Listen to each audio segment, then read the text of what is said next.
ਸਤਿ ਸ਼੍ਰੀ ਅਕਾਲ ਜੀ। Punjabi radio USA ਤੇ ਪੰਜਾਬੀ ਟੀਵੀ USA ਵੇਖਣਾ ਅਤੇ ਸੁਣਨਾ ਤੁਸੀਂ ਸਾਰੇ ਸ਼ੁਰੂ ਕਰ ਚੁੱਕੇ ਹੋ। ਪ੍ਰੋਗਰਾਮ ਲੈ ਕੇ ਹਾਜ਼ਰ ਹਾਂ ਖਬਰ ਤੇ ਨਜ਼ਰ।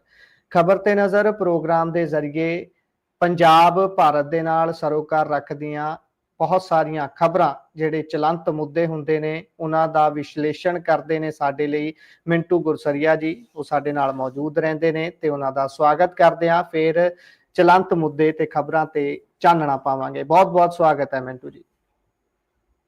ਸ਼ੁਕਰੀਆ ਜੀ, ਸਾਰਿਆਂ ਨੂੰ ਸਤਿ ਸ੍ਰੀ ਅਕਾਲ ਜੀ। ਜੀ ਸੋ ਮਿੰਟੂ ਜੀ, ਰੁੱਖ ਖਬਰਾਂ ਦਾ ਕਰੀਏ ਤਾਂ ਦਿੱਲੀ ਦੇ ਵਿੱਚ ਅੱਡੀ ਚੋਟੀ ਦਾ ਜਿਹੜਾ ਲੱਗਿਆ ਹੋਇਆ ਜ਼ੋਰ ਸੀ ਪਿਛਲੇ ਕਈ ਮਹੀਨਿਆਂ ਤੋਂ, ਉਹ ਆਖਿਰਕਾਰ ਅੱਜ ਉਸ ਨੂੰ ਬੂਰ ਪੈਣ ਦਾ ਦਿਨ ਸੀ।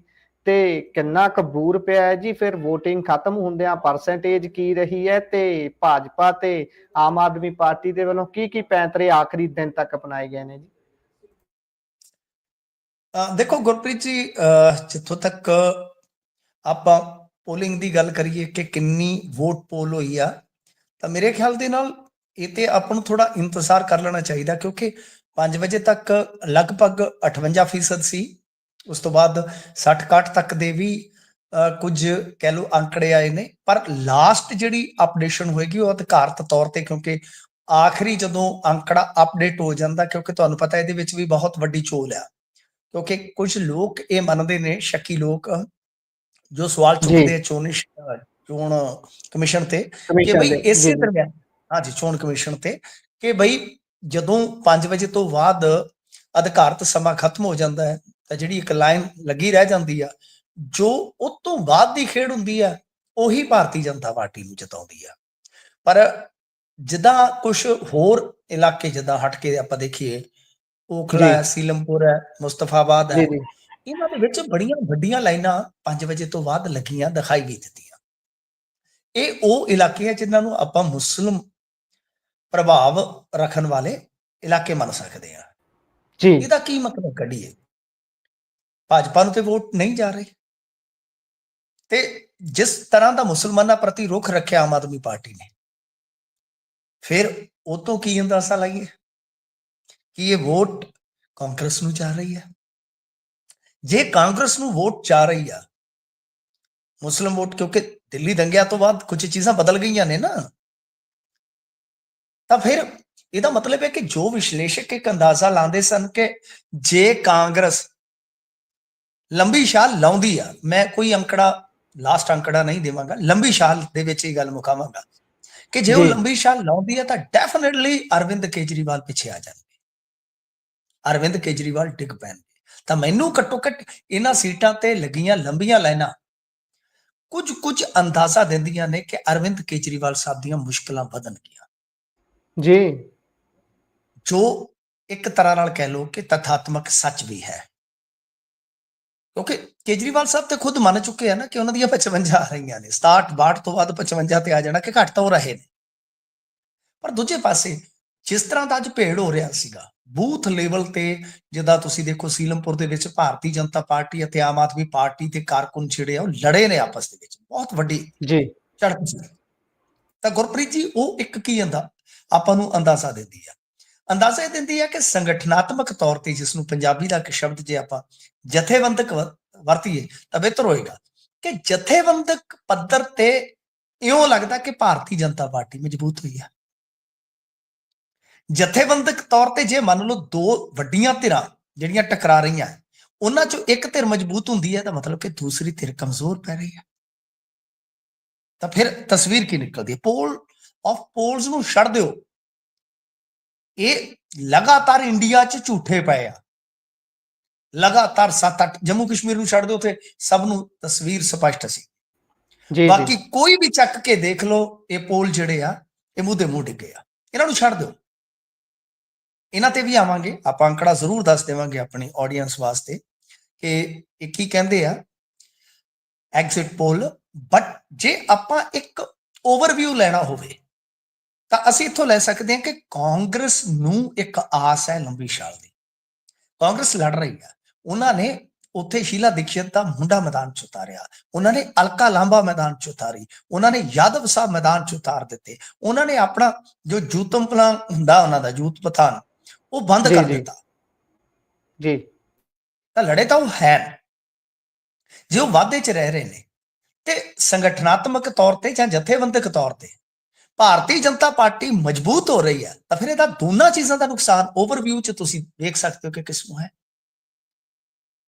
ਤਾਂ ਜਿਹੜਾ ਹੁਣ ਐਗਜ਼ਿਟ ਪੋਲ ਦਾ ਅੰਕੜਾ ਹੈ ਉਹ ਕੀ ਜੀ ਤਸਵੀਰ ਦਿਖਾਉਂਦਾ ਹੈ? ਦੇਖੋ, ਇਹ ਸਰਵੇ ਏਜੰਸੀਆਂ ਜਿਹੜੀਆਂ ਜਿਵੇਂ ਮੈਟਰੀਜ਼ ਇੱਕ ਨਵੀਆਂ ਨੇ ਮੇਰੇ ਲਈ, ਜੀ ਪੀਪਲਸ ਜੀ ਇਨਸਾਈਟ ਹੈ, ਪੀਪਲਸ ਪਲਸ ਹੈ, ਜੀਵੀਸੀ ਪੋਲਸ ਹੈ, ਪੀ ਮਾਰਕ ਹੈ, Chanakya Strategy, Poll Diary, DV Research, We Preside, Mind ਜੀ ब्रिंक, एसएस। ठीक है जी।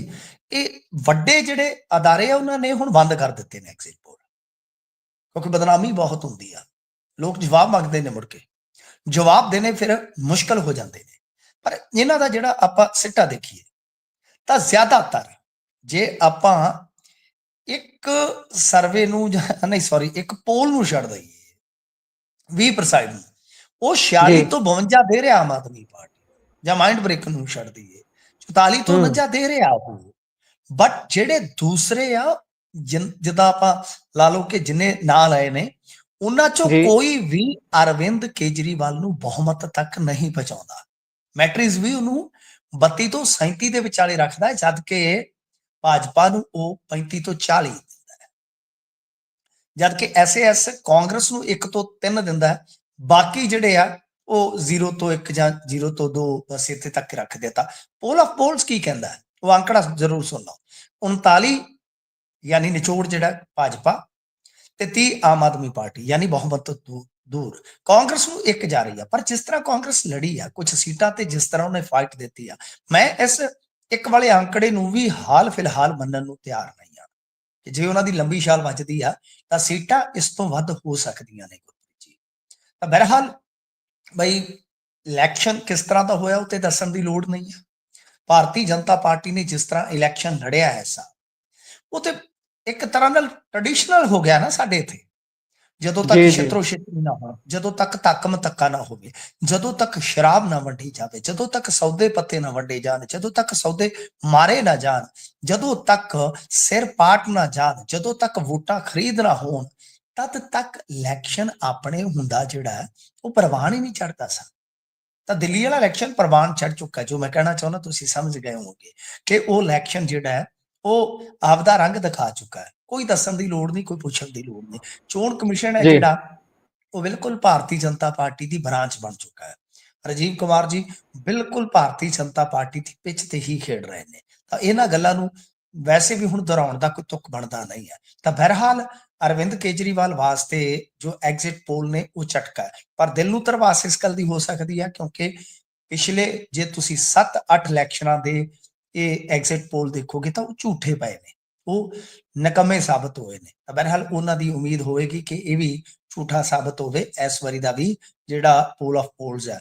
ਬਹਰਹਾਲ ਆਪਾਂ ਜੇ ਗੱਲ ਕਰੀਏ ਤਾਂ ਇਹੋ ਆ ਕਿ ਜੇ ਦੂਸਰੇ ਪਾਸੇ ਆਪਾਂ ਕਾਂਗਰਸ ਦੀ ਗੱਲ ਕਰ ਰਹੇ ਸੀਗੇ, ਦੂਸਰੇ ਪਾਸੇ ਕਿ ਕੁਝ ਥਾਵਾਂ ਤੇ ਓਵੈਸੀ ਨੇ ਵੀ ਬੰਦੇ ਖੜੇ ਕੀਤੇ ਨੇ, ਕੁਝ ਥਾਵਾਂ ਤੇ ਇਹਨਾਂ ਦੇ ਆਪਣੇ ਬੰਦੇ ਜਿਹੜੇ ਆ ਉਹ ਟੁੱਟ ਕੇ ਭਾਜਪਾ ਨਾਲ ਚਲੇ ਗਏ ਜਿਹੜੇ ਵਿਧਾਇਕ ਨੇ। ਤਾਂ ਕਿਤੇ ਨਾ ਕਿਤੇ ਜੀ ਕਹਿ ਲਓ ਕਿ ਇਲੈਕਸ਼ਨ ਤੇ ਗੁਰਪ੍ਰੀਤ ਜੀ ਭਾਰਤੀ ਜਨਤਾ ਪਾਰਟੀ ਨੇ ਫਸਾ ਦਿੱਤਾ। ਇਹ ਤੇ ਤੁਹਾਨੂੰ ਸਾਰਿਆਂ ਨੂੰ ਮੰਨਣਾ ਪਊ। ਜਿਵੇਂ ਉਹਨਾਂ ਨੇ ਜੀ ਕੁਝ ਦਿਨਾਂ ਦੇ ਅੰਦਰ ਅੰਦਰ ਗੇਮ ਪਲਟੀ ਆ, ਇਹ ਉਹਨਾਂ ਦੀ ਮਾਈਕਰੋ ਮੈਨੇਜਮੈਂਟ, ਇਹ ਉਹਨਾਂ ਦਾ ਜ਼ੋਰ, ਦਾਬਾ, ਧਨ, ਬਾਹੂਬਲ ਸਭ ਕੁਝ ਹੈ, ਸਭ ਕੁਝ ਹੈ। ਪਰ ਉਹਨਾਂ ਨੇ ਆ ਕੇ ਐਨ ਮੌਕੇ ਤੇ ਕਹਿ ਲੋ ਕਿ ਗੇਮ ਜਿਹੜੀ ਆ ਕੁੰਡੀਆਂ ਦੇ ਸਿੰਘ ਫਸਣ ਵਾਲੀ ਬਣਾ ਦਿੱਤੀ ਆ। ਤਾਂ ਇੰਤਜ਼ਾਰ ਕਰਨਾ ਪਵੇਗਾ 8 ਤਰੀਕ ਦਾ, ਉਸ ਦਿਨ ਪਤਾ ਲੱਗ ਜਾਏਗਾ। ਤਾਂ ਬਹਰਹਾਲ ਭਾਰਤੀ ਜਨਤਾ ਪਾਰਟੀ ਵਾਲੇ ਕੱਛਾਂ ਵਜਾ ਰਹੇ ਨੇ, ਇਧਰ ਝਾੜੂ ਵਾਲੇ ਜਿਹੜੇ ਆ ਉਹ ਹਵਾਲਾ ਦੇ ਰਹੇ ਆ ਕਿ ਇਹ ਅੱਗੇ ਵੀ ਗਲਤ ਹੋਏ ਨੇ ਐਗਜ਼ਿਟ ਪੋਲ, ਇਹ ਇਸ ਵਾਰੀ ਵੀ ਗਲਤ ਹੋਣਗੇ। ਸੋ ਦਾਅਵੇ ਤਾਂ ਤੁਹਾਨੂੰ ਪਤਾ ਹੀ ਆ ਦੋਨਾਂ ਸਾਈਡਾਂ ਤੋਂ ਇੱਕੋ ਜਿਹੇ ਆਉਂਦੇ ਹੁੰਦੇ ਆ, ਪਰ ਅਖੀਰ ਦੇ ਜੀ ਜੀ ਵਿੱਚ ਬੋਲਣਾ ਤਾਂ ਨਤੀਜੇ ਨੇ ਆ। ਤਾਂ ਇਹ ਸਭ ਕੁਝ ਅੱਜ ਦਿੱਲੀ ਦੇ ਵਿੱਚ ਹੋਇਆ ਵਾਪਰਿਆ ਤੇ ਆਉਣ ਵਾਲੇ ਦਿਨਾਂ ਦੇ ਵਿੱਚ ਯਾਨੀ 8 ਤਰੀਕ ਨੂੰ ਜਿਹੜਾ ਹੈ ਉਹ ਫਿਰ ਸਾਰਾ ਕੁਝ ਨਿੱਤਰ ਕੇ ਸਾਹਮਣੇ ਆ ਜਾਊਗਾ ਕਿ ਕੌਣ ਸੱਤਾ ਦੇ ਸਿੰਘਾਸਨ ਤੇ ਵਿਰਾਜਮਾਨ ਹੁੰਦਾ ਹੈ ਜੀ। ਜੀ ਸੋ ਦਾਅਵੇ ਤਾਂ ਆਪੋ ਆਪਣੇ ਵੱਲੋਂ ਹੋਣਗੇ ਹੀ। ਕੁਝ ਲੋਕ ਪੋਲਸ ਨੂੰ ਬਿਲਕੁਲ ਨਕਾਰਨਗੇ ਤੇ ਕੁਝ ਲੋਕ ਕਹਿਣਗੇ ਕਿ ਬਿਲਕੁਲ ਸਹੀ ਜਾ ਰਿਹਾ ਹੈ ਸਾਰਾ ਕੁਝ। ਪਰ ਹੁਣ ਆਪਾਂ ਪੰਜਾਬ ਵੱਲ ਆਉਨੇ ਆ। ਅਮਰੀਕਾ ਤੋਂ ਜਹਾਜ਼ 3 ਤਰੀਕ ਨੂੰ ਕਹਿੰਦੇ ਨੇ ਉੜਿਆ ਸੀ ਤੇ ਅੱਜ ਪੰਜਾਬ ਪਹੁੰਚਿਆ। ਪਹਿਲਾਂ ਮੀਡੀਆ ਨੇ ਸ਼ੂਟਾਂ ਵੱਟੀਆਂ, ਉਸ 에ਅਰਪੋਰਟ ਦੇ ਵੱਲ ਨੂੰ, ਰਾਜਾ ਸਾਂਸੀ 에ਅਰਪੋਰਟ ਤੇ ਮੀਡੀਆ ਸਾਰਾ ਦਿਨ ਕਵਰੇਜ ਕਰਦਾ ਰਿਹਾ। ਉਸ ਤੋਂ ਬਾਅਦ ਲਿਸਟ ਜਾਰੀ ਹੁੰਦੀ ਹੈ ਤੇ ਫਿਰ ਉਸ ਜਗ੍ਹਾ ਤੋਂ ਜਦੋਂ ਇਹ ਖਬਰਾਂ ਆਉਂਦੀਆਂ ਨੇ ਕਿ 104 ਲੋਕ ਨੇ, ਉਹਨਾਂ ਦੇ ਵਿੱਚ ਕਿੰਨੇ ਕਿੱਥੇ ਦੇ ਕਿੰਨੇ ਕਿੱਥੇ ਦੇ ਨੇ, ਜਦੋਂ ਪੰਜਾਬ ਦੇ ਲੋਕਾਂ ਦੀ, ਪੰਜਾਬ ਦੇ ਨੌਜਵਾਨਾਂ ਦੀ ਲਿਸਟ ਆਉਂਦੀ ਹੈ, ਉਧਰੋਂ ਵਿਹਲੇ ਹੋ ਕੇ ਮੀਡੀਆ ਨੇ ਉਹਨਾਂ ਦੇ ਘਰਾਂ ਵੱਲ ਨੂੰ ਸ਼ੂਟਾਂ ਵੱਟ ਦਿੱਤੀਆਂ। ਇਹ ਸਾਰੇ ਬਿਰਤਾਂਤ ਤੇ ਜਰਾ ਚਾਨਣਾ ਪਾਇਓ ਜੀ। ਨਹੀਂ ਦੇਖੋ, ਮੈਂ ਐਸੀ ਰਿਪੋਰਟਿੰਗ ਦੀ ਆਲੋਚਨਾ ਕਰਾਂਗਾ। ਮਾਫ ਕਰਨਾ, ਮੈਂ ਰਿਪੋਰਟਿੰਗ ਦੀ ਰੋਟੀ ਖਾਣਾ ਪਿਛਲੇ 10-15 ਸਾਲ ਤੋਂ, ਪਰ ਮੈਂ ਜੀ ਕਦੇ ਵੀ ਗੁਰੇਜ਼ ਨਹੀਂ ਕੀਤਾ ਮੀਡੀਆ ਦੀ ਆਲੋਚਨਾ ਤੋਂ। ਹਾਲਾਂਕਿ ਇਸ ਗੱਲ ਨੂੰ ਮਹਿਫਲ ਦੇ ਵਿੱਚ ਮੇਰੇ ਮੂੰਹ ਤੇ ਕਈ ਵਾਰ ਮੈਨੂੰ ਮੇਰੇ ਦੋਸਤ ਤੱਤੀਆਂ ਠੰਡੀਆਂ ਵੀ ਸੁਣਾ ਦਿੰਦੇ ਨੇ, ਉਹ ਆਪਣੀਆਂ ਮਜਬੂਰੀਆਂ ਦੇ ਰੋਣੇ ਵੀ ਰੋਂਦੇ ਆ, ਪਰ ਮੈਂ ਚਲੋ ਗੱਲਾਂ ਸੁਣ ਲੈਣਾ, ਯਾਰਾਂ ਦੋਸਤਾਂ ਦੇ ਸ਼ਿਕਵੇ ਵੀ ਝੋਲੀ ਚ ਪਵਾ ਲਈਦੇ ਆ, ਪਰ ਮੈਂ ਕਦੇ ਪਿੱਛੇ ਨਹੀਂ ਜੀ ਹਟਿਆ ਜੀ ਤੇ ਜੀ ਉਮੀਦ ਕਰਦਾ ਕਿ ਪਰਮਾਤਮਾ ਪਿੱਛੇ ਵੀ ਨਹੀਂ ਹਟਣ ਦੇਵੇਗਾ। ਮੇਰੇ ਖਿਆਲ ਦੇ ਨਾਲ ਇਹ ਬੜੀ ਇੱਕ ਕਹਿ ਲਈਏ ਕਿ ਵੱਖਰੀ ਕਿਸਮ ਦੀ ਰਿਪੋਰਟਿੰਗ ਹੋ ਰਹੀ ਹੈ। ਹਾਲਾਂਕਿ ਹਰ ਇੱਕ ਬੰਦਾ, ਹੋ ਸਕਦਾ ਮੇਰੀ ਰਿਪੋਰਟਿੰਗ ਜਾਂ ਜਦੋਂ ਮੈਂ ਕਰਦਾ ਸੀਗਾ ਫੀਲਡ 'ਚ ਕੰਮ, ਹੋ ਸਕਦਾ ਕੁਝ ਲੋਕਾਂ ਨੂੰ ਉਦੋਂ ਉਹ ਚੀਜ਼ ਪਸੰਦ ਨਾ ਆਉਂਦੀ ਹੋਵੇ, ਉਹ ਆਪੋ ਆਪਣੀ ਥਾਂ ਤੇ ਆਪਣਾ ਕਹਿ ਲਓ ਕਿ ਨਜ਼ਰੀਆ ਹੁੰਦਾ ਤੇ ਅਧਿਕਾਰ ਖੇਤਰ ਹੁੰਦਾ। ਬਟ ਮੇਰੇ ਖਿਆਲ ਦੇ ਨਾਲ ਮੇਰੇ ਕੋਲ ਇੱਕ ਤਰਕ ਹੈ ਇਸ ਚੀਜ਼ ਬਾਰੇ ਕਿ ਤੁਸੀਂ ਉਹਨਾਂ ਦੀ ਆਈਡੈਂਟੀਟੀ ਜਿਹੜੀ ਉਹ ਜਨਤਕ ਕਰ ਰਹੇ ਹੋ। ਈਵਨ ਦੈਟ ਜੀ ਸੁਪਰੀਮ ਕੋਰਟ ਦਾ ਇੱਕ ਕਹਿ ਲਓ ਕਿ ਸਾਨੂੰ ਬਹੁਤ ਵੱਡਾ ਸਿਕੰਜਾ ਹੁੰਦਾ ਹੈ ਕਿ ਤੁਸੀਂ ਦੋਸ਼ੀ ਦੀ, ਯਾਨੀ ਜੋ ਮੁਲਜ਼ਮ ਹੁੰਦਾ ਹੈ, ਉਹ ਮੁਜਰਮ ਨਹੀਂ ਬਣਿਆ ਹੁੰਦਾ ਹਾਲ ਦੀ ਘੜੀ, ਤਾਂ ਤੁਸੀਂ ਮੁਲਜ਼ਮ ਦਾ ਚਿਹਰਾ ਵੀ ਜਿਹੜਾ ਹੈ ਨਾ, ਉਹ ਮੀਡੀਆ ਨੇ ਨਹੀਂ ਜਨਤਕ ਕਰਨਾ। ਤਾਂ ਜਦੋਂ ਹੁਣ ਇਹ ਮਸਲਾ ਬਣਿਆ ਪਿਆ ਹੈ ਗੁਰਪ੍ਰੀਤ ਜੀ, ਮੈਂ ਹੈਰਾਨ ਆ ਇਸ ਗੱਲ ਤੋਂ, ਕਿਉਂਕਿ ਇਸ ਤਰ੍ਹਾਂ ਦੇ ਕੇਸ ਮੇਰੇ ਕੋਲ ਆਏ ਆ, ਕਿਉਂਕਿ ਮੈਂ ਰਿਪੋਰਟਿੰਗ ਕਰਦਾ ਹੈ, ਤੁਹਾਨੂੰ ਪਤਾ ਰੰਗਦਾਰੀ ਵਾਲੇ ਮਸਲੇ ਜੀ ਤੇ ਜੀ ਮੇਰੇ ਕੋਲ ਬਹੁਤ ਸਾਰੀ ਇਨਸਾਈਡ ਇਨਫੋਰਮੇਸ਼ਨ ਹੁੰਦੀ ਹੈ, ਜੀ ਜੀ ਕਿਉਂਕਿ ਮੈਂ ਪਹਿਲਾਂ ਇਸ ਕ੍ਰਾਈਮ ਦੀ ਬੀਟ 'ਚ ਕੰਮ ਵੀ ਕੀਤਾ ਤੇ ਚਲੋ ਕੁਝ ਤਜਰਬਾ ਵੀ ਹੈ ਸਾਥੀ ਜ਼ਿੰਦਗੀ ਦਾ। ਮੇਰੇ ਕੋਲ ਇਸ ਤਰ੍ਹਾਂ ਦੀ ਬਹੁਤ ਸਾਰੀ ਜਾਣਕਾਰੀ ਆ ਕਿ ਜਿਨ੍ਹਾਂ ਦੇ ਮੁੰਡੇ ਇੱਥੋਂ ਫਲਾਈਟ ਫੜ ਕੇ ਹਾਲੇ ਉਧਰ ਉਤਰੇ ਨਹੀਂ, ਤਾਂ ਰੰਗਦਾਰੀ ਦੇ ਫੋਨ ਆ ਗਏ ਕਿ ਤੁਹਾਡਾ ਮੁੰਡਾ ਜੀ ਫਲਾਣੇ ਦੇਸ਼ ਨੂੰ ਚੜਿਆ, ਲਿਆਓ ਜੀ ਜੀ ਇੰਨੇ ਪੈਸੇ ਸਾਨੂੰ। ਹੂੰ ਤਾਂ ਜੇ ਹਾਲੇ ਉਹ ਉਤਰਿਆ ਨਹੀਂ, ਉੱਥੇ ਉਹਨੇ ਕੋਈ ਕੰਮ ਨਹੀਂ ਲੱਭਾ, ਹਾਲੇ ਕੋਈ ਉਹਨੇ ਸਟੱਡੀ ਨਹੀਂ ਪੂਰੀ ਕੀਤੀ, ਤਦ ਉਹ ਕਹਿੰਦੇ ਆ ਕਿ ਜੇ ਤੁਸੀਂ 25-30 ਲੱਖ ਲਾਉਣ ਜੋਗੇ ਹੋ, ਇਹਦਾ ਮਤਲਬ 5-10 ਸਾਨੂੰ ਵੀ ਦੇਣ ਜੋਗੇ ਹੋ। ਤੇ ਫਰਜ਼ ਕਰੋ ਜੇ ਕੋਈ ਕਰੋੜ 2 ਕਰੋੜ ਦੇ ਕੇ ਤੇ ਉਧਰੋਂ ਖਾਲੀ ਹੱਥ ਮੁੜ ਆਇਆ, ਭਾਵੇਂ ਉਹਨੇ ਕਰਜ਼ਾ ਚੁੱਕਿਆ, ਜ਼ਮੀਨ ਵੇਚੀ ਆ, ਜੇ ਕਿਸੇ ਨੂੰ ਉਹਦੀ ਆਇਡੈਂਟੀਟੀ ਹੱਥ ਲੱਗ ਗਈ, ਉਹਦਾ ਨੰਬਰ ਹੱਥ ਲੱਗ ਗਿਆ, ਤੇ ਉਹ ਤੇ ਕੋਸ਼ਿਸ਼ ਕਰੇਗਾ ਨਾ ਕਿ ਭਾਈ ਦੇ ਸਾਨੂੰ ਵੀ 2-4 ਲੱਖ। ਤਾਂ ਉਹਦੇ ਲਈ ਤੇ ਦੋਹਰਾ ਸਿਆਪਾ ਪੈਦਾ ਹੋ ਗਿਆ ਨਾ ਸਾਹਿਬ। ਮੇਰੇ ਖਿਆਲ ਦੇ ਨਾਲ ਸਾਨੂੰ ਮੀਡੀਆ ਵਾਲਿਆਂ ਨੂੰ ਇਹਨਾਂ ਗੱਲਾਂ ਵੱਲ ਧਿਆਨ ਦੇਣ ਦੀ ਜ਼ਰੂਰਤ ਹੈ, ਮਾਮਲੇ ਦੀ ਸੈਂਸਿਟਿਵਿਟੀ ਸਮਝਣ ਦੀ ਜ਼ਰੂਰਤ ਹੈ। ਉਹ ਕੋਈ ਜੀ ਏਲੀਅਨ ਥੋੜੀ ਨੇ, ਉਹਨਾਂ ਨੇ ਟਰਾਈ ਕੀਤਾ ਬਿਹਤਰ ਫਿਊਚਰ ਲਈ, ਉਹਨੂੰ ਗਲਤ ਕਹਿ ਸਕਦੇ ਆ, ਉਹ ਰਸਤਾ ਗਲਤ ਹੋ ਸਕਦਾ ਹੈ, ਪਰ ਕੀ ਮੈਂ ਆਪਣੀ ਜ਼ਿੰਦਗੀ 'ਚ ਕਦੇ ਸ਼ਾਰਟਕਟ ਮਾਰਨ ਦਾ ਯਤਨ ਨਹੀਂ ਕੀਤਾ, ਅੱਗੇ ਵਧਣ ਦਾ ਯਤਨ ਨਹੀਂ ਕੀਤਾ, ਜਾਂ ਗੁਰਪ੍ਰੀਤ ਜੀ ਨੇ ਨਹੀਂ ਕੀਤਾ। ਆਪੋ ਆਪਣੀ ਬੁੱਕਲ 'ਚ ਝਾਕ ਕੇ ਤਾਂ ਦੇਖੋ, ਕਿੰਨੀਆਂ ਪਲੈਨਿੰਗਾਂ ਅਸੀਂ ਘਰ ਦੀ ਨਾਲ ਬਹਿ ਕੇ ਕਰਦੇ ਹਾਂ, ਆਹ ਕਰਾਂਗੇ, ਬੇਸ਼ੱਕ ਉਹ ਛੱਤ ਥੱਲੇ ਹੁੰਦੀਆਂ ਨੇ। ਇਦਾਂ ਹੀ ਆ ਜੀ, ਸਭ ਦਾ ਇਦਾਂ ਹੀ ਆ। ਤਾਂ ਕੋਈ ਸਫਲ ਰਹਿੰਦਾ, ਕੋਈ ਅਸਫਲ ਰਹਿੰਦਾ। ਅਸੀਂ ਅਸਫਲ ਬੰਦੇ ਜਿਹੜੇ ਯਤਨ, ਜਿਹੜੇ ਮੋਏ ਸੁਪਨੇ, ਉਦਾਸੀਨਤਾ, ਹਟਕੋਰੇ, ਫਿਕਰ ਝੋਰੇ ਟੈਚੀਆਂ 'ਚ ਪਾ ਕੇ ਇੱਧਰ ਉਤਰੇ, ਅਸੀਂ ਉਹਨਾਂ ਦਾ ਤਮਾਸ਼ਾ ਲਾ ਦਿੱਤਾ ਸਰ, ਅਸੀਂ ਨੁਮਾਇਸ਼ ਲਾ ਦਿੱਤੀ। ਜੀ ਜੀ ਮਾਫ ਕਰਨਾ, ਮੇਰੇ ਜ਼ਿਹਨ 'ਚ ਨਹੀਂ ਸੀ ਚੱਲ ਰਿਹਾ ਇਹ, ਤੇ ਤੁਸੀਂ ਭੂਮਿਕਾ ਜਿਹੜੀ ਸਵਾਲ ਦੀ ਪੁੱਛੀ ਹੈ ਨਾ, ਮੈਂ ਉਧਰ ਨੂੰ ਲੈ ਗਿਆ ਗੱਲ। ਇਹ ਖਬਰ ਦਾ ਕੋਈ ਮਜ਼ਮੂਨ ਨਹੀਂ ਹੈ, ਖਬਰ ਦਾ ਮਜ਼ਮੂਨ ਤੇ ਅੱਗੇ ਆ, ਪਰ ਤੁਸੀਂ ਰਿਪੋਰਟਿੰਗ ਦਾ ਹਵਾਲਾ ਦਿੱਤਾ ਤਾਂ ਮੇਰੇ ਮਨ ਦੇ ਵਿੱਚ ਜੋ ਤਸਵੀਰ ਉੱਭਰੀ ਹੈ, ਹਾਲਾਂਕਿ ਮੈਂ 2 ਮਿੰਟ ਪਹਿਲਾਂ ਇੱਕ ਪੋਸਟ ਵੀ ਪਾਇਆ ਸੀ ਇਹਦੇ ਤੇ, ਫਿਰ ਰਿਮੂਵ ਕਰ ਦਿੱਤਾ ਮੈਂ। ਉਹਦਾ ਇੱਕ ਕਾਰਨ ਸੀਗਾ ਕਿ ਮਤਲਬ ਉੱਥੇ ਤੁਹਾਨੂੰ ਪਤਾ ਹੀ ਆ, ਜਿਸ ਤਰ੍ਹਾਂ ਦੇ ਆਉਂਦੇ ਹੱਲਾ ਲਾਲਾ ਵਾਲੇ, ਕਿ ਇੱਥੇ ਨਾ ਲਿਸਟ ਪਾਉਣ ਲੱਗ ਜਾਣ ਲੋਕ। ਤਾਂ ਗੱਲ ਇਹ ਹੈ ਕਿ ਬਈ ਅੱਛਾ, ਹੁਣ ਦੇਖੋ, ਜੇ ਰਿਪੋਰਟਿੰਗ ਕਰਨੀ ਹੈ ਤਾਂ ਸਾਨੂੰ ਇਹ ਜ਼ਰੂਰ ਪੁੱਛਣਾ ਚਾਹੀਦਾ ਕਿ ਇੰਨੇ ਪੈਸੇ ਲਾ ਕੇ ਤੂੰ ਇੰਡੀਆ 'ਚ ਅੱਛੇ ਰਿਟਰਨ ਹਾਸਲ ਕਰ ਸਕਦਾ ਸੀ, ਤੂੰ ਕਿਉਂ ਨਹੀਂ ਕਰਦਾ ਹੈ? ਉਹ ਆਪੇ ਅਗਲਾ ਜਵਾਬ ਦੇਵੇਗਾ ਜੀ ਜੀ ਕਿ ਮੈਂ ਆਹ ਸੋਚਿਆ ਜੀ, ਇੱਥੇ ਇਸ ਤਰ੍ਹਾਂ ਦਾ ਮਾਹੌਲ ਹੈ, ਜੇ ਤੁਸੀਂ ਕਰਨਾ ਵੀ ਹੈ ਕਿਸੇ ਦੇ ਨਾਲ। ਤਾਂ ਇਹ ਰਿਪੋਰਟਿੰਗ ਮੇਰੇ ਖਿਆਲ ਦੇ ਨਾਲ ਸਾਡੀ ਜਿਹੜੀ ਆ ਵਿਊਜ਼ ਬਟੋਰੂ ਦੇਖੋ ਇੱਕ ਵਿਊਜ਼ ਦੀ ਜਿਹੜੀ ਹੈ ਨਾ, ਕਿਉਂਕਿ ਰੋਟੀ ਵਿਊਜ਼ ਤੋਂ ਮਿਲ ਰਹੀ ਹੈ ਸਭ ਸਾਨੂੰ। ਸਰ ਅੱਜ ਕੱਲ ਕੀ ਕਰੀਏ, ਜਦੋਂ ਸਾਨੂੰ ਕੰਮ ਤੇ ਰੱਖਿਆ ਜਾਂਦਾ ਹੈ ਅੱਜ ਦੇ ਦੌਰ 'ਚ, ਇਹਨਾਂ ਅਦਾਰਿਆਂ ਨਾਲ ਤਾਂ ਮੈਂ ਬਹੁਤ ਲੰਮੇ ਸਮੇਂ ਤੋਂ ਕੰਮ ਕਰਦਾ, ਪੰਜਾਬੀ ਰੇਡੀਓ ਯੂਐਸ ਤੇ ਮੈਂ ਕਦੋਂ ਦਾ ਮੈਨੂੰ ਖੁਦ ਨੂੰ ਚੇਤਾ ਭੁੱਲਿਆ ਹੋਇਆ। ਬਹੁਤ ਜੀ ਜੀ ਪੁਰਾਣੇ ਮੇਰੇ ਤਾਲੁਕਾਤ ਨੇ ਇੰਗਲੈਂਡ ਦੇ ਵਿੱਚ, ਅਮਰੀਕਾ ਦੇ ਵਿੱਚ ਤੇ ਕੈਨੇਡਾ 'ਚ, ਤੇ ਮੈਂ ਇੱਕੋ ਘਰਾਂ ਨਾਲ ਹੀ ਟਿਕਿਆ, ਮੈਂ ਕਿਸੇ ਹੋਰ ਦੇ ਗਿਆ ਹੋਇਆ ਟਰਾਈ ਵੀ ਨਹੀਂ ਕੀਤਾ। ਪਰ ਅੱਜ ਦੇ ਦੌਰ 'ਚ ਜੇ ਤੁਸੀਂ ਕਿਸੇ ਹੋਰ ਅਦਾਰੇ ਨਾਲ ਜਾਓਗੇ ਨਾ, ਪਹਿਲਾਂ ਜਾ ਕੇ ਤੁਹਾਡੇ ਪੇਜ ਤੇ ਫੋਲੋਅਰਸ ਦੇਖੇਗਾ ਸਭ। ਜੇ ਤੁਸੀਂ ਜੀ ਫਿਲਮੀ ਲਾਈਨ ਟਰਾਈ ਕਰਨੀ ਹੈ, ਤੁਹਾਡੇ ਇੰਸਟਾ ਤੇ ਫੋਲੋਅਰ ਦੇਖੇਗਾ ਸਭ। ਜੀ ਜੀ ਫਿਰ ਵਿਊਜ਼ ਦਾ ਦਬਾਅ ਇਹਨਾਂ ਪੱਤਰਕਾਰਾਂ ਤੇ ਹੁੰਦਾ, ਤੇਰੀ ਸਟੋਰੀ ਨੂੰ ਵਿਊਜ਼ ਕਿਉਂ ਨਹੀਂ ਪਏ, ਤੇਰੀ ਸਟੋਰੀ ਨੂੰ ਵਿਊਜ਼ ਕਿਉਂ ਨਹੀਂ ਪਏ। ਸੋ ਸਾਰੀ ਮਜਬੂਰੀ ਦੀ ਗੇਮ ਹੈ। ਪਰ ਮੈਂ ਸਮਝਦਾ ਕਿ ਦੇਖੋ ਬੜਾ ਸੰਵੇਦਨਸ਼ੀਲ ਮਾਹੌਲ ਹੈ ਪੰਜਾਬ ਦੇ ਵਿੱਚ, ਕਿਸੇ ਨੂੰ ਇਸ ਤਰ੍ਹਾਂ ਦੀ ਕੋਈ ਥ੍ਰੈਟ ਆ ਗਈ, ਮੈਂ ਆਪ ਇਹੀ ਸੋਚਿਆ ਕਿ ਮੈਂ ਕਿਸੇ ਨੂੰ ਭਾਵੇਂ ਚੇਤਾ ਨਾ ਹੋਵੇ, ਮੈਂ ਤੇ ਪੋਸਟ ਪਾ ਕੇ ਸਗੋਂ ਚੇਤਾ ਕਰਵਾ ਰਿਹਾ। ਪਰ ਐਸਾ ਹੋਇਆ, ਮੇਰੇ ਕੋਲ ਇਸ ਤਰ੍ਹਾਂ ਦੇ ਕੇਸ ਆਏ ਨੇ। ਗੁਰਪ੍ਰੀਤ ਜੀ ਤੁਸੀਂ ਜ਼ਿਕਰ ਕੀਤਾ, ਤਾਂ ਮੇਰੇ ਖਿਆਲ ਦੇ ਨਾਲ ਰਿਪੋਰਟਰਾਂ ਨੂੰ ਇਸ ਚੀਜ਼ ਦਾ ਜ਼ਰੂਰ ਖਿਆਲ ਰੱਖਣਾ ਚਾਹੀਦਾ ਜੋ ਫੀਲਡ ਤੋਂ ਰਿਪੋਰਟ ਕਰਦੇ ਆ। ਹੁਣ ਆਈਏ ਆਪਾਂ ਅਸਲੀ ਮੁੱਦੇ ਵੱਲ। ਦੇਖੋ ਤੁਸੀਂ 104 ਦੀ ਗੱਲ ਕੀਤੀ, 104 ਦੇ ਵਿੱਚ 30 ਪੰਜਾਬੀ, 32 ਹਰਿਆਣਵੀ, 2 ਚੰਡੀਗੜ੍ਹ, 64 ਤੇ ਆਪਣੇ ਹੀ ਹੋ ਗਏ ਲਗਭਗ। ਤੇ ਇਸ ਤੋਂ ਇਲਾਵਾ ਫਿਰ ਬਾਕੀ ਵੇਖ ਲਓ ਕਿ 40 ਕੋ ਪਾਸੇ ਦੇ ਹੋ ਗਏ, ਕੁਝ ਉੱਤਰ ਪ੍ਰਦੇਸ਼, ਗੁਜਰਾਤ ਦੇ 33, ਹਾਂ ਉੱਤਰ ਪ੍ਰਦੇਸ਼, ਗੁਜਰਾਤ ਇਤਿਆਦਿਕ ਦੇ ਹੋ ਗਏ 40 ਬਕਾਇਆ। ਤਾਂ ਕਹਿਣ ਦਾ ਮਤਲਬ ਇਹ ਹੈ ਗੁਰਪ੍ਰੀਤ ਜੀ, ਠੀਕ ਹੈ, ਅਸੀਂ ਇਸ ਤਰ੍ਹਾਂ ਦਾ ਅੰਕੜਾ ਰੱਖੀਏ ਤਾਂ ਮੇਰੇ ਖਿਆਲ ਦੇ ਨਾਲ ਠੀਕ ਹੋਏਗਾ। ਜ਼ਿਲ੍ਹਾ ਵਾਈਜ਼ ਰੱਖ ਲਓ ਕਿ ਕਿਹੜੇ ਜ਼ਿਲ੍ਹੇ ਦੇ, ਅਸੀਂ ਉਹਨਾਂ ਦੇ ਨਾਂ, ਬੱਚੇ ਵੀ ਹੈ ਨਾ ਵਿੱਚ, ਅਸੀਂ ਬੱਚਿਆਂ ਦੀ ਆਇਡੈਂਟੀਟੀ ਕਿਉਂ ਅਸੀਂ ਜਨਤਕ ਕਰ ਰਹੇ ਹਾਂ। ਮੇਰੇ ਖਿਆਲ ਦੇ ਨਾਲ ਇਹ ਐਥੀਕਲੀ ਸਹੀ ਨਹੀਂ ਹੈ, ਸਿਧਾਂਤਕ ਤੌਰ ਤੇ ਵੀ ਸਹੀ ਨਹੀਂ ਹੈ ਸਰ। ਤਾਂ ਖੈਰ ਦੇਖੋ ਉਹ ਆ ਗਏ ਨੇ ਇੱਥੇ, ਤੇ ਹੁਣ ਧਾਲੀਵਾਲ ਸਾਹਿਬ ਦੇ ਨਾਲ ਇੱਕ ਮੁਲਾਕਾਤ ਦੀ ਮੈਂ ਵੀਡੀਓ ਵੀ ਦੇਖ ਰਿਹਾ ਸੀਗਾ, ਉਹਨਾਂ ਨੂੰ ਢਾਰਸ ਤੇ ਬਣਾਈ ਆ। ਪਰ ਮੇਰਾ ਮੰਨਣਾ ਹੈ ਕਿ ਜ਼ਰੂਰ ਜਿਨ੍ਹਾਂ ਦਾ ਸਭ ਕੁਝ ਖਤਮ ਹੋ ਗਿਆ, ਕੋਈ ਮਤਲਬ ਕਿ ਕੰਪਨਸੇਟ ਕਰ ਸਕਣ ਜਾਂ ਉਹਨਾਂ ਨੂੰ ਰੁਜ਼ਗਾਰ ਜਾਂ ਸਵੈ ਰੁਜ਼ਗਾਰ ਵਾਸਤੇ ਕੋਈ ਮਦਦ ਕੀਤੀ ਜਾਵੇ ਤੇ ਬਿਹਤਰ ਆ, ਕਿਉਂਕਿ ਉਹ ਤੇ ਸਦਮੇ 'ਚ ਚਲੇ ਜਾਣਗੇ ਨਾ ਫਿਲਹਾਲ। तो बहुत मुश्किल है साहब, पर की करिए, चीज़ां रुकण वालियां ते है नहीं। यूएस ਦੇ ਵਿੱਚ ਰਹਿੰਦੇ ਸਾਰੇ ਦੋਸਤ ਜਾਣਦੇ ਆ ਕਿ ਯਕਦਮ ਇਹ ਚੀਜ਼ਾਂ ਨਹੀਂ ਰੁਕਣਗੀਆਂ, ਕਿਉਂਕਿ ਟਰੰਪ ਸਾਹਿਬ ਨੂੰ ਰੋਕਣਾ ਕਹ ਲੋ ਕਿ ਕਿਆਮਤ ਨੂੰ ਰੋਕਣ ਦੇ ਬਰਾਬਰ ਹੈ। ਉਹ ਨਹੀਂ ਰੋਕੇ ਨਾ ਰੋਕੀ ਬਾਬਾ, ਹੁਣ ਨਾ ਰੋਕਿਆ ਰੁਕਣਾ ਹੀਰ ਨੇ। तो ਗੱਲ ਇਹ ਆ ਕਿ ट्रंप ਨੂੰ रोकना बहुत मुश्किल है। मुश्किल ही नहीं, जिवें ना डॉन को पकड़ना मुश्किल ही नहीं, नामुमकिन है। तो मतलब कि ट्रंप साहब ਨੂੰ रोकना बहुत औखा है। तो देखते हैं जी मोदी साहब ਹੁਣ ਜਾਣਗੇ, ਪਰੰਤੂ ਅੱਜ ਜੇ ਆਪਾਂ ਪੰਜਾਬ ਦੇ ਲਿਹਾਜ਼ ਨਾਲ ਦੇਖੀਏ ਤੇ ਵਾਕਿਆ ਇੱਕ ਵੱਡੀ ਖਬਰ ਸੀ, ਬਹੁਤ ਕੁਝ ਸੀ।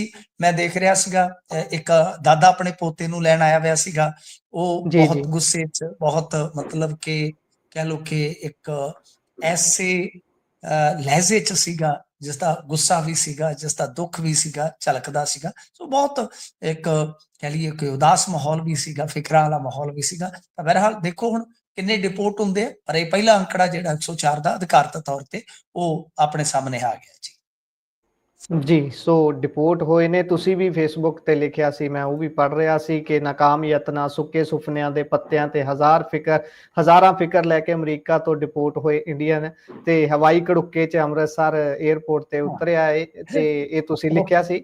ਉਹ ਮੇਰਾ ਵਿਅੰਗ ਹੈ ਜੀ, ਹਵਾਈ ਕੜੁੱਕਾ। ਉਹ ਕਈ ਕਹਿੰਦੇ ਕਿ ਇਹ ਰਿਪੋਰਟਰ ਬਣਿਆ ਫਿਰਦਾ, ਇਹਨੂੰ ਨਹੀਂ ਪਤਾ ਕਿ ਇਹ C-17 ਹੈ। ਪਤਾ ਮੈਨੂੰ ਹੈਗਾ, ਪਰ ਮੈਂ ਕਈ ਵਾਰ ਖੁਦ ਨੂੰ ਟ੍ਰੋਲ ਵੀ ਕਰਵਾ ਲੈਣਾ ਜੀ, ਮੈਨੂੰ ਮਜ਼ਾ ਆਉਂਦਾ ਜੀ ਇਹੋ ਜਿਹੇ ਸ਼ਬਦ ਇਸਤੇਮਾਲ ਕਰਨ। ਜੀ, ਕਈ ਵਾਰ ਜਿਹੜੀ ਗੱਲ ਵਿਅੰਗ ਨਾਲ ਕਹੀ ਜਾਂਦੀ ਹੈ ਉਹਦਾ ਅਸਰ ਦੂਰ ਤੱਕ ਜਾਂਦਾ ਹੈ। ਸੋ ਤੁਸੀਂ ਲਿਖਿਆ, ਵੈਸੇ ਵੀ ਇਹ ਜਿਹੜੀ ਚੀਜ਼ ਹੈ ਵਿਅੰਗ ਤਾਂ ਤੁਸੀਂ ਕੀਤਾ, ਪਰ ਇਹਦੇ ਨਾਲ ਨਾਲ ਕਿਤੇ ਨਾ ਕਿਤੇ ਉਤਰਿਆ ਹੋਇਆ ਘੜੁੱਕਾ ਬਹੁਤ ਸਾਰੇ ਉਹਨਾਂ ਪੋਲੀਟੀਸ਼ੀਅਨਾਂ ਤੇ ਜਿਨ੍ਹਾਂ ਨੇ ਸੱਤਾ ਭੋਗੀ ਹੈ, ਜਿਨ੍ਹਾਂ ਨੇ ਸੱਤਾ ਮਾਣ ਕੇ ਸਿਰਫ ਆਪਣੇ ਘਰ ਭਰੇ ਨੇ, ਪੰਜਾਬ ਦੇ ਨੌਜਵਾਨਾਂ ਦਾ, ਪੰਜਾਬ ਦੇ ਪਰਿਵਾਰਾਂ ਦਾ ਕੁਝ ਨਹੀਂ ਸੋਚਿਆ। ਉਹਨਾਂ ਦੇ ਮੂੰਹ ਤੇ ਵੀ ਇਹ ਚਪੇੜ ਵਰਗੀ ਗੱਲ ਹੈ ਕਿ ਵਿਚਾਰੇ ਯਤਨ ਕਰਦੇ ਨੌਜਵਾਨ ਉੱਥੋਂ ਵੀ ਵਾਪਸ ਪਰਤ ਆਏ ਨੇ। ਇੱਕ ਵਾਰ ਫਿਰ ਤੋਂ ਉਹਨਾਂ ਤੋਂ ਨਵੇਂ ਸਿਰਿਓਂ ਸਾਰਾ ਕੁਝ ਸ਼ੁਰੂ ਕਰਨਾ ਪਊਗਾ। ਇਹ ਵੀ ਵੱਡਾ ਸੰਘਰਸ਼ ਹੈ। ਪਰ ਆਪਾਂ ਅਗਲੀ ਖਬਰ ਤੇ ਚੱਲਦੇ ਹਾਂ। ਇਹ ਵੀ ਇੱਕ ਵੱਡਾ ਸਵਾਲ ਹੈ। ਆਸਟ੍ਰੇਲੀਆ ਨੇ ਵੀਜ਼ਾ ਪਾਲਿਸੀ ਟਾਈਟ ਕਰ ਦਿੱਤੀ ਹੈ, ਨਿਊਜ਼ੀਲੈਂਡ ਚ ਮੰਦਾ ਹੈ ਸਾਹਿਬ, ਇੰਗਲੈਂਡ ਚ ਮੰਦਾ ਹੈ ਜੀ। ਇੰਗਲੈਂਡ ਨੇ ਵੀਜ਼ਾ ਪਾਲਿਸੀ ਵੀ ਆਪਣੀ ਟਾਈਟ ਕਰ ਰੱਖੀ ਹੈ। ਯੂਰਪ ਦੇ ਵਿੱਚ ਲਗਭਗ ਕਹਿ ਲਓ ਕਿ ਸਲੋ ਡਾਊਨ ਹੈ, ਠੀਕ ਹੈ ਜੀ। ਵੀਜ਼ਾ ਪਾਲਿਸੀ ਵੀ ਉਹਨਾਂ ਦੀ ਮੁਸਲਸਲ ਟਾਈਟ ਹੈ। ਅਮਰੀਕਾ ਬੰਦ ਹੋ ਰਿਹਾ, ਠੀਕ ਹੈ ਜੀ। ਕੈਨੇਡਾ ਲਗਭਗ ਸਟੱਡੀ ਵਾਸਤੇ ਬੰਦ ਹੈ, ਤੇ ਗਾਂ ਪਤਾ ਨਹੀਂ ਕੀ ਬਣੇਗਾ ਕੀ ਨਹੀਂ। ਤਾਂ ਮਤਲਬ ਕਿ ਉਹਨਾਂ ਨੇ ਵੀ ਇੱਕ ਕੈਪ ਨਿਰਧਾਰਿਤ ਕਰ ਦਿੱਤੀ ਹੈ। ਪਰ ਤੁਹਾਡੇ ਕੋਲ ਰੋਡ ਮੈਪ ਕੀ ਹੈ? ਤੁਹਾਡੇ ਜੀ ਕੋਲ ਜੀ ਇਹ ਇੱਕ ਵੱਡਾ ਪ੍ਰਸ਼ਨ ਹੈ ਕਿ ਉਧਰੋਂ ਵੀ ਆ ਰਹੇ ਆ, ਇਧਰੋਂ ਵੀ ਹਰੇਕ ਸਾਲ ਪੜ੍ਹ ਕੇ ਪਾੜੇ ਜਿਹੜੇ ਆ ਉਹ ਕਤਾਰ 'ਚ ਲੱਗਣਗੇ। ਤੁਹਾਡੇ ਵਾਸਤੇ ਇਹ ਇੱਕ ਵੱਡਾ ਚੈਲੰਜ ਹੈ ਕਿ ਹੁਣ ਤੁਸੀਂ ਕਿਵੇਂ ਸੰਭੋਗੇ। ਤੁਸੀਂ ਤੇ ਕਹਿੰਦੇ ਸੀਗੇ ਨਾ ਜਾਓ ਪ੍ਰਦੇਸ਼, ਨਾ ਜਾ ਪ੍ਰਦੇਸ਼, ਉੱਥੇ ਨਹੀਂ ਮਾਂ ਲੱਭਣੀ। ਉਹ ਤੇ ਹੁਣ ਚਲੋ ਬੰਦ ਹੋ ਰਿਹਾ ਕੰਮ ਹੌਲੀ ਹੌਲੀ। ਲਓ ਤੁਸੀਂ ਸਾਂਭ ਲਓ ਮਾਨ ਸਾਹਿਬ ਨੂੰ ਚੈਲੰਜ। ਜੀ ਚੈਲੰਜ ਤਾਂ ਸੱਦਾ ਹੋ ਗਿਆ, ਪਰ ਆਪਾਂ ਚੱਲਦੇ ਹਾਂ ਅਗਲੀ ਖਬਰ ਤੇ।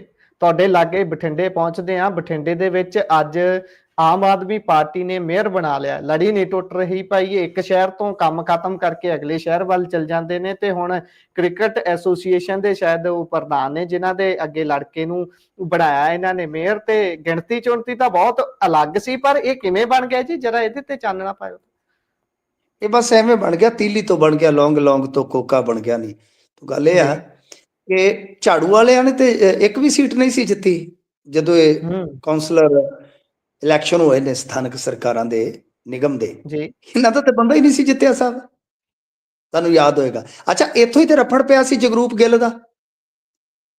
ਜਗਰੂਪ ਗਿੱਲ ਦਾ ਸਰ ਇੱਥੋਂ ਹੀ ਤੇ ਰਫੜ ਪਿਆ ਸੀਗਾ ਨਾ। ਜਗਰੂਪ ਗਿੱਲ ਮੇਅਰ ਦੀ ਦਾਅਵੇਦਾਰੀ ਰੱਖਦੇ ਸਨ ਜੀ। ਫੇਰ ਕੀ ਹੋਇਆ?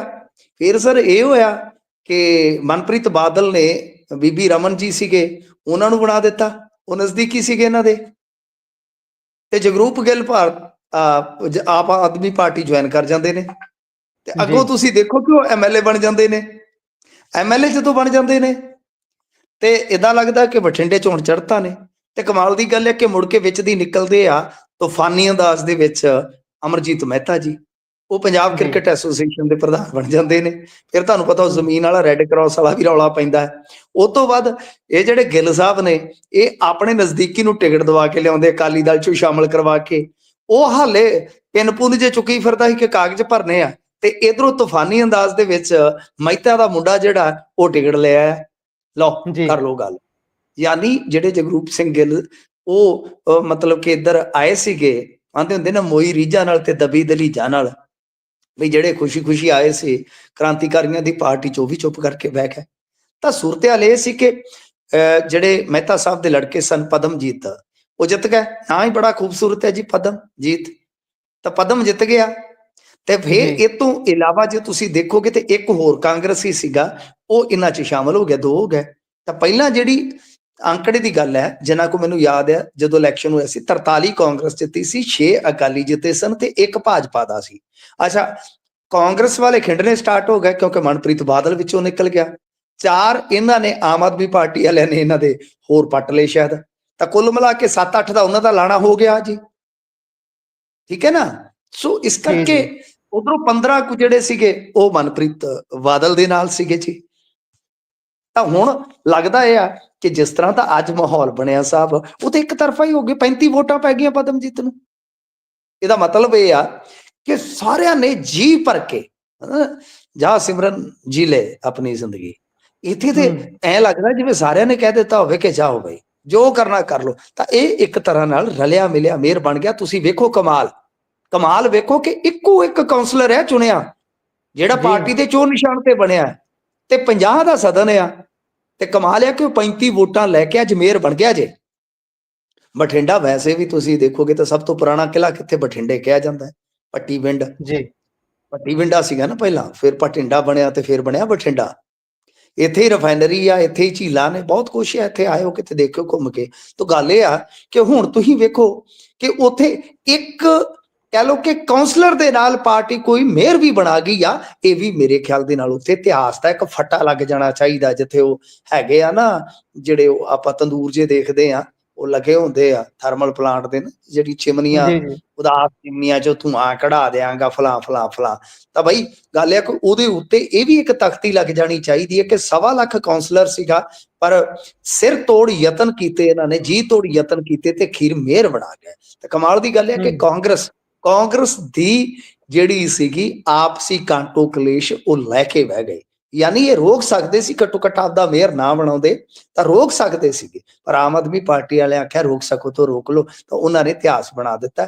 ਇੱਕ ਕਾਉਂਸਲਰ ਤੇ ਕਹਿ ਲਓ ਕਿ ਉਹ ਬਾਜੀ ਲੈ ਗਏ ਨੇ। ਇਹ ਵੀ ਇੱਕ ਕਮਾਲ ਦੀ ਗੱਲ ਹੈ। ਸਾਡੀ ਸੰਭਾਲਾ ਦੇ ਵਿੱਚ ਜੋ ਬਈ 70 ਸਾਲਾਂ 'ਚ ਸੁਣਿਆ ਸੀਗਾ ਨਹੀਂ ਹੋਇਆ, ਅਸੀਂ ਇਸ ਕ੍ਰਾਂਤੀ ਦੇ ਯੁੱਗ ਦੇ ਵਿੱਚ ਵੇਖ ਰਹੇ ਹਾਂ। ਇੱਕ ਪਾਸੇ ਅੰਮ੍ਰਿਤਕਾਲ ਚੱਲ ਰਿਹਾ ਮੋਦੀ ਸਾਹਿਬ ਦਾ, ਇੱਕ ਪਾਸੇ ਕ੍ਰਾਂਤੀ ਕਾਲ ਚੱਲ ਰਿਹਾ, ਅਸੀਂ ਵਿੱਚ ਵਿਚਾਲੇ ਬਰਗਰ ਵਾਂਗੂ ਫਸੇ ਆ ਭਾਈ। ਉਹ ਜਿਵੇਂ ਬਰਗਰ ਦੇ ਵਿੱਚ ਸਮਾਨ ਫਸਿਆ ਹੁੰਦਾ ਨਾ, ਉੱਤੋਂ ਵੀ ਤੇ ਥੱਲਿਓਂ ਵੀ, ਉੱਤੇ ਕਾਠ ਥੱਲੇ ਕਾਠ, ਵਿੱਚ ਬੈਠਾ ਜਗਨਨਾਥ, ਉਹ ਬੁਝਾਰਤ ਵੀ ਹੁੰਦੀ ਸੀ। ਸਾਡਾ ਹਾਲ ਇਦਾਂ ਦਾ ਬਣਿਆ ਪਿਆ ਸਰ।